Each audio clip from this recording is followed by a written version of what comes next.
मुझे समझ नहीं आता क्यों पीनट नाम रखा है इन्होंने। भाई डोनेशनें कितनी है? डोनेशनें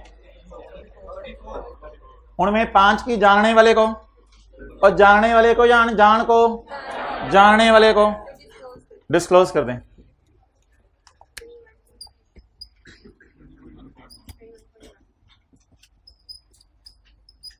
डोनेशन इंक्लूड डोनेशन हासिल के लोटपोट हो जाए।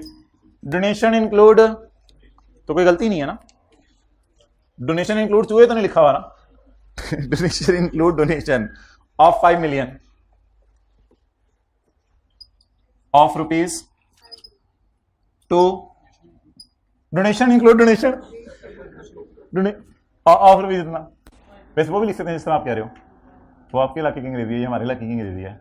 Donation include donation rupees 5 million to dates cancer one of the company director गेम सुने। One of the company director name dry fruit mister peanut is a trustee of. इसी तो ऐसे ही है यार, अंग्रेजी उठा के तुम लिख दियो, मैं पूरे सवाल इस तरह करांगा। ओ भाई नहीं, फिर ताड़ी मेहरबानी, सारी अंग्रेजी नहीं उठा के लिखनी। आई एम सेइंग कि सारी अंग्रेजी नहीं उठा के लिखनी, जो अंग्रेजी मैं बताऊंगा वो लिखनी है। हमें कैसे पता चलेगा? अभी पहले दिन ही स्विमिंग सीखना शुरू करते हैं, मैं अंदर कैसे डाइव डाउन करूंगा और मैं फिर बाहर कैसे आऊंगा। और भाईजान अपने आप को पहले ढीला छोड़ो, ये कहते हैं ना स्विमिंग में, पहले रिलैक्स हो जाओ जरा। नहीं, मैं तो चाहता हूं आज ही मछलियों के साथ गपशप मार के आऊं।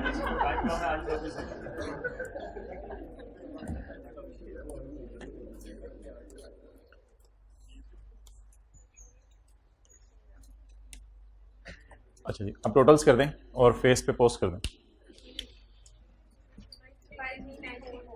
53934 चुप भाई। रॉ मटेरियल कंज्यूम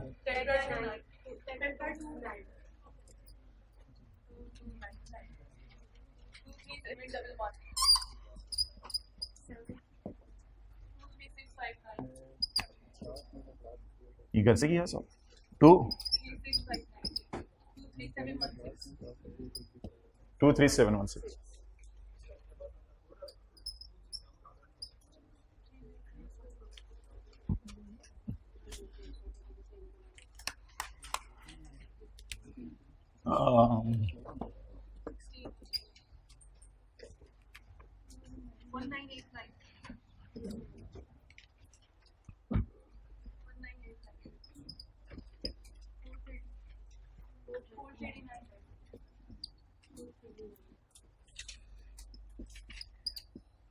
तीन महीने लगे रहते हो ना। ये 13 नहीं उठाना भाई, ये 13 तो ये देखे इधर आगे हैं। 13 तो ऑडिटर रेम्यूनरेशन का ब्रेकअप दिया ना हमने यूजर को, और फेस पे तो नहीं लेके जाना। 13 तो इधर आगे है।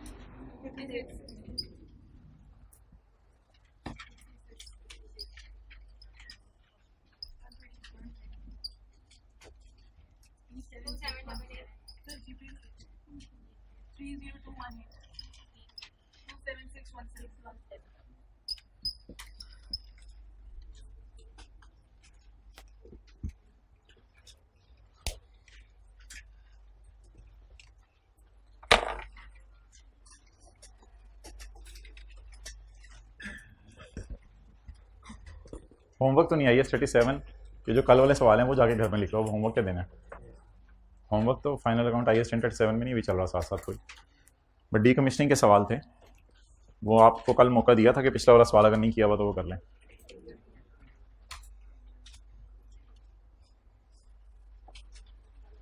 एक हमारा डिस्क्लोजर था प्रोविडेंट फंड का, एक हमारा डिस्क्लोजर था डोनेशन का, और एक ऑडिटर रेम्यूनरेशन का। बस ये 3 थे डिस्क्लोजर।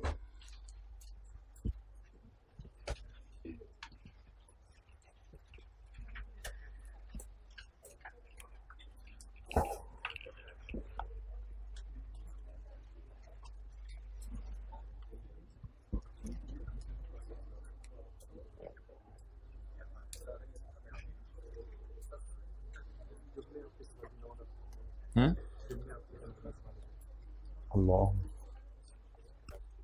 मैं करूँ? अच्छा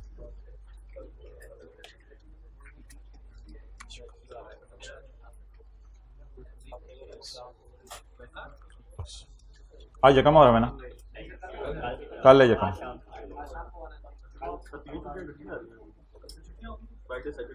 अच्छा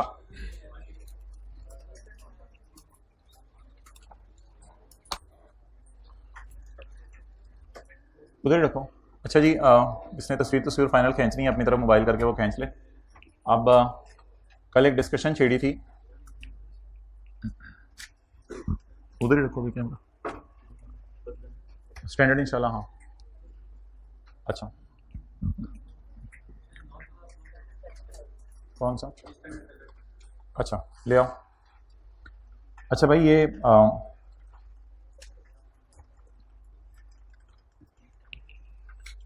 एक मसला है और बड़ा जेन्युइन मसला है जो कल राइज हुआ था सवाल में पार्ट बी के एंड पे।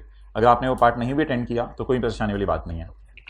आजकल जो सवाल आ रहे हैं ना, उनमें एक लाइन लिखी होती है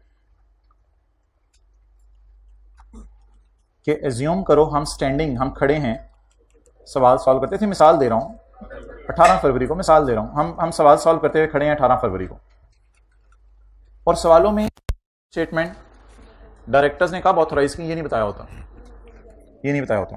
चलिए मैं आपको बता देता हूं, आमतौर पे 3-4 महीने लग जाते हैं, आमतौर पे 3-4 महीने लग जाते हैं। डायरेक्टर्स ने ऑथोराइज की फाइनेंशियल स्टेटमेंट 28 अप्रैल को, मिसाल दे रहा हूं। अब सवाल कह रहे हैं हम खड़े हैं इस दिन, और एक सवाल आया पेपर में, यार रेड शर्ट खुदा के लिए we are indulged in IS 37 and he is stuck in final account. Just think what is happening with him. Allahu Akbar. Oh Sheikh, I can't say anything today. Oh Habibi, I'm getting mad. अच्छा ऐसे सवाल ने ना बोंगी मारी होती है, हम खड़े हैं इस दिन। अच्छा इस दिन खड़े होकर सवाल सॉल्व कर रहे हैं। धमाका हुआ इस दिन, धमाका हुआ इस दिन। हमने भाईजान रिलायबल एस्टीमेट लगाना है, हमने क्या लगाना है? रिलायबल एस्टीमेट लगाना है, रिलायबल एस्टीमेट लगाना है। उस धमाके में सैकड़ों लोग इस जहाने फानी से कूच कर गए। हमने अब एस्टीमेट लगाना है कि हम कितनों की तरफ लायबल हैं। भाई हाइब्रिड में आप भाई मौजूद हैं जिन्होंने ये कल ये सवाल पूछे, हाथ खड़ा करते हैं। ओके, धमाका हुआ, हमने एक रिलायबल एस्टीमेट लगाना है। हम बैठेंगे, लॉयर बैठेगा, अंदाजा लगाएंगे कि यार बहुत सारे लोग मर गए हैं, हमारे ख्याल से तकरीबन 250 लोग जो है वो ऐसे हैं जो आ जाएंगे और हमसे पैसे मांगेंगे। तकरीबन 250 लोग आ जाएंगे और हमसे पैसे मांगेंगे। अब सवाल वाला कहानी कराने को आए तो जितनी मर्जी लंबी कहानी करा दे। मैंने बस 250 लोगों को हर एक को लाख रुपए देने, मैं अल्हम्दुलिल्लाह एंट्री करूंगा, एक्सपेंस डेबिट प्रोविजन क्रेडिट 250 अरब लाख रुपया, खत्म बात, बस। It is called as reliable.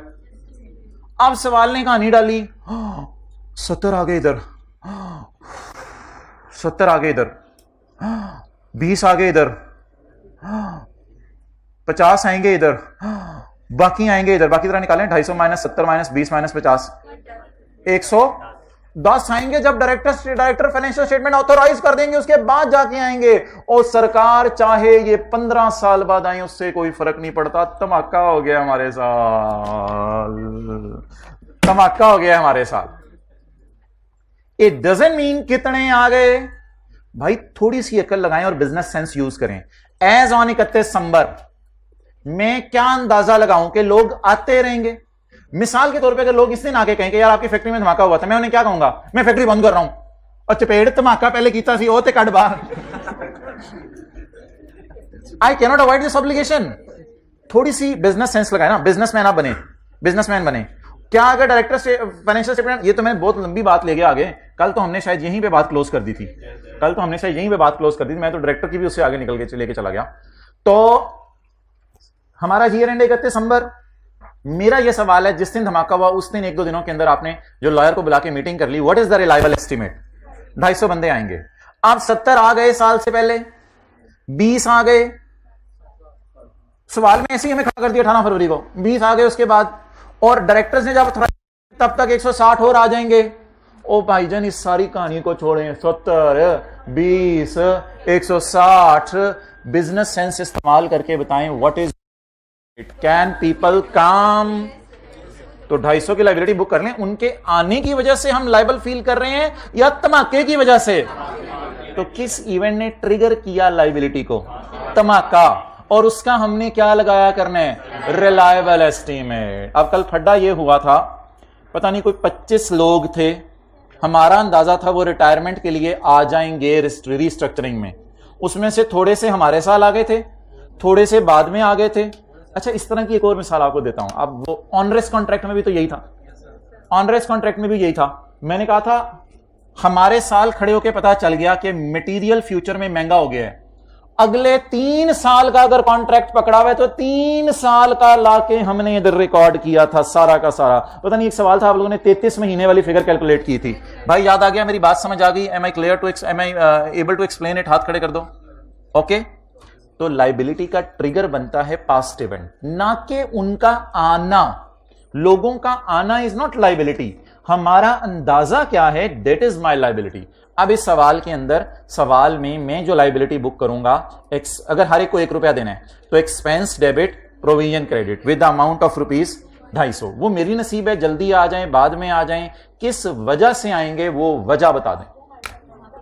वो हमारे साल में भी, और इंशाल्लाह पास पेपर की क्वेश्चन 1 में भी ये मसला है, आज इसको हम डिस्कस करेंगे। उसमें भी इसने कुछ कहानी सुनाई है कि हमने लैपटॉप खराब बेचे हैं, कुछ लोग आ गए हैं, कुछ लोग आएंगे, कुछ लोगों ने इंशाल्लाह आना है।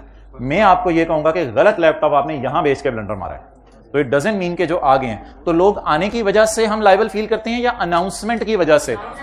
और अनाउंसमेंट अगर नहीं है तो धमाके की वजह से लाइबल फील करते हैं। ओके। और इसमें ना हमेशा अंदाजा लगाने कितने लोगों ने आना है, आने से कोई फर्क नहीं पड़ता, हम अंदाजा लगाएंगे। अच्छा, अब भाई स्टैंडर्ड निकाल लें, और स्टैंडर्ड निकाल के जरा देखें। वॉल्यूम 1 आपके पास ना घरों में पड़ा होगा। वॉल्यूम 1 के अंदर जो है वो एक पेज है,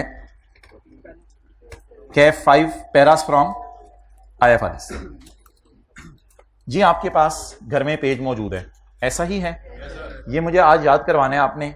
ये मैं ग्रुप के अंदर जो है वो पेज फेंक दूंगा, क्योंकि मुझे डर है कि आपके पास जो घर के अंदर पेज है उस पर येलो हाईलाइट नहीं हुआ होगा, शायद थोड़ा थोड़ा हाईलाइट हुआ हो, थोड़ा थोड़ा लोग कह रहे हैं हुआ है। ये पैराज मेरी नज़र में ज़्यादा इंपॉर्टेंट हैं। दूसरे पैराज हो सकते हैं मैंने पढ़ाए ना हो या मेरी नज़र में इंपॉर्टेंट ना हो। तो अब मैं बी स्टैंडर्ड खोलता हूं, आप बी स्टैंडर्ड खोलें। That is not part A1 या B, sorry that is not part B और सी। सबसे पहले पार्ट ए निकालना है, बस पार्ट ए। जिन्होंने छोटे वाले स्टैंडर्ड मंगवाए हुए हैं उनका पार्ट ए एक ही है, कैफ वाले स्टैंडर्ड। जिन्होंने स्टैंडर्ड मंगवाए हुए हैं बड़े वाले, उनके लिए स्टैंडर्ड का पार्ट A1 में IFRS है और A2 में IAS है। आप लोगों के पास, कितनों के पास A2 अभी पड़ा है? हाथ खड़ा कर दें। A2, good. और कितनों के पास जो है वो A पार्ट है, सिर्फ कैफ वाला छोटा। अब हम इसमें ढूंढते हैं जी IAS 37। ऐसा करते हैं, पहले हम देखते हैं कि सर के पास IAS 37 पड़ा है सॉफ्ट फॉर्म में या नहीं। शायद पड़ा होना चाहिए, CA कर लिया हुआ इन्होंने, शायद इनके पास पड़ा हो।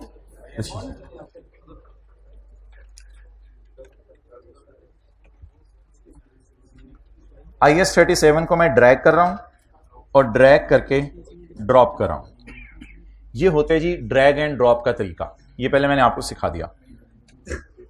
इस तरह कुछ स्टैंडर्ड का पहला सफा होगा। हाइब्रिड में देखें अच्छे अच्छे बच्चों ने खोल लिया हुआ स्टैंडर्ड, बरकत के लिए रखा हुआ, उसने खोला नहीं हुआ पहली रो में। अच्छा, IAS 37 ढूंढेंगे। रसीद मिलने पता नहीं क्यों नहीं याद रहती है शेमा, कई बार मेरे नाल होया है। कल तो मैं राती खाना खाना भुल गया, इन्नी पढ़ाई कर रहा मैं, इन्नी पढ़ाई कर रहा, तेरी सोच है। अच्छा, अब ये जो पैरा 10 है, इसके अंदर कोई जरूरी नहीं सारी चीजें हों। Provision is a liability of uncertain timing और अमाउंट। उसके बाद मैंने एक लीगल ऑब्लिगेशन आपको पढ़ाई थी, ठीक है। इसके बाद कंस्ट्रक्टिव ऑब्लिगेशन, बाकी कोई चीजें नहीं, contingent asset, contingent liability, onerous contract, restructuring, नहीं, कोई नहीं जरूरी। हमारा अगला जो पैरा है main, that is para number 14। Para 14, provision, present obligation, probable outflow, reliable estimate. Para 48 और 51, ये ना आपको दिखाने से याद आएगा, पैरा ऐसे याद नहीं आएगा। पैरा 48 और 51 दोनों पैराज मैंने पहली क्लास में पढ़ाए थे। फ्यूचर इवेंट सिर्फ तब देखने हैं जब,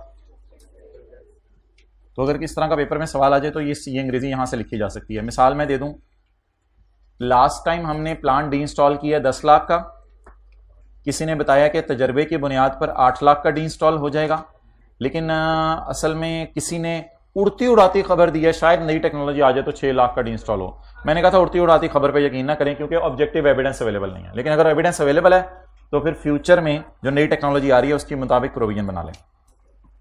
और एक छोटा सा और कॉन्सेप्ट किया था, एक्सपेक्टेड डिस्पोजल ऑफ।